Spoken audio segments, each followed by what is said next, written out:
Mor- Good morning, everyone.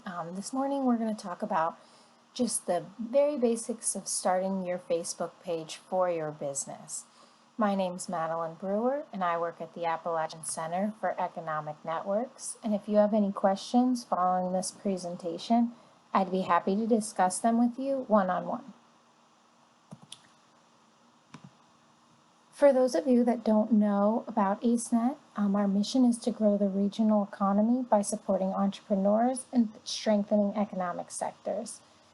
You can see in the map that we work in the Appalachian counties of Ohio, but we also work across Central Appalachia through the Central Appalachian Network. Why should you start a Facebook page for your business?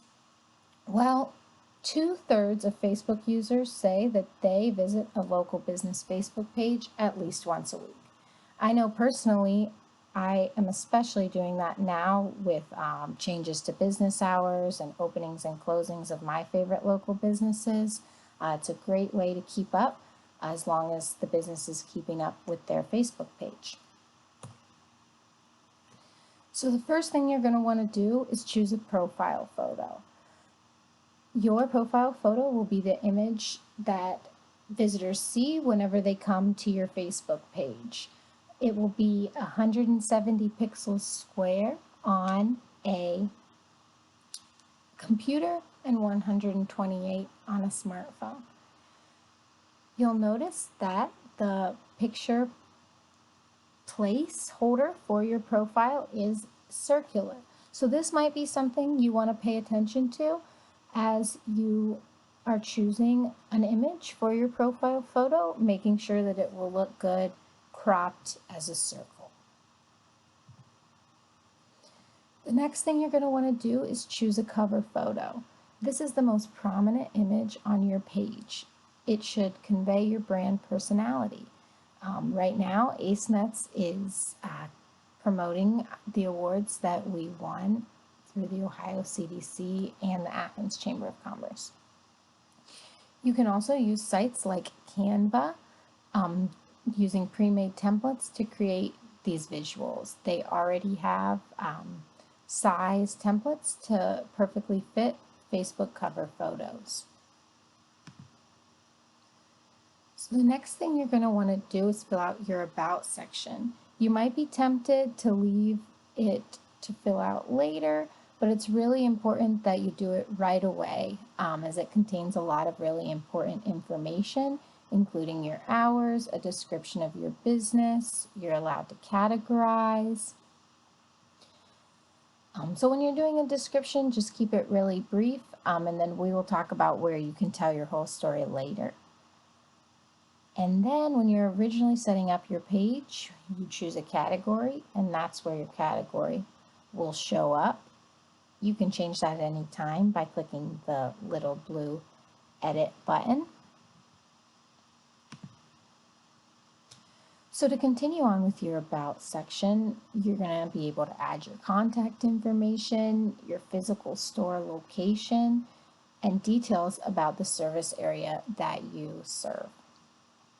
It's really important to keep these About sections updated, especially with the current environment. If your hours have changed due to the pandemic or your services are different, this is a great place to let your potential customers or your returning customers know about those changes.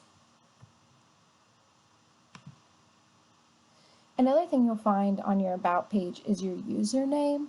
Creating a username is also an important part of establishing your Facebook, as that is how another way for people to find you.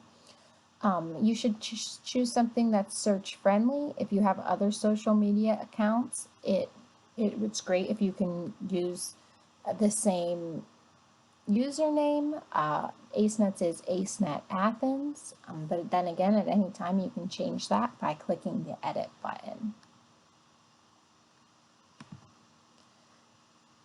The other super nice feature that Facebook has added is a call to action button. The call to action button is a really easy way for folks to reach you.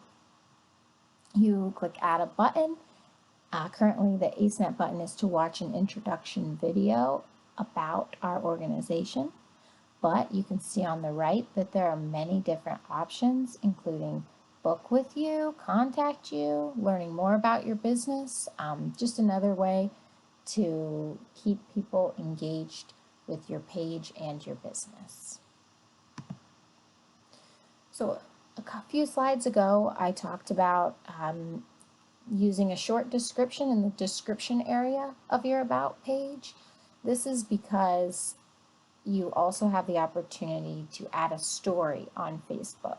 So your story is where you can kind of tell the longer history of your business and why it's important to you, why it's important to your community, how it started, whatever you really want to share. It can be it can be pretty long. I've never exhausted the length. And you can edit that at any time, so you can keep growing your story. And it's a great place to practice your pitch. Why should customers patronize your business, and why should they care about what you're doing? So the last thing we're just going to briefly touch on are your Facebook settings for your page. You have custom control over who is allowed to post directly to your page, visitors, who's allowed to tag you, send you messages, and how you respond. It's really important to spend a little time getting familiar with those settings so that you feel comfortable with your page and who's allowed to access it and how they're allowed to access it. So I realized that was a pretty brief introduction and that you might still have some questions.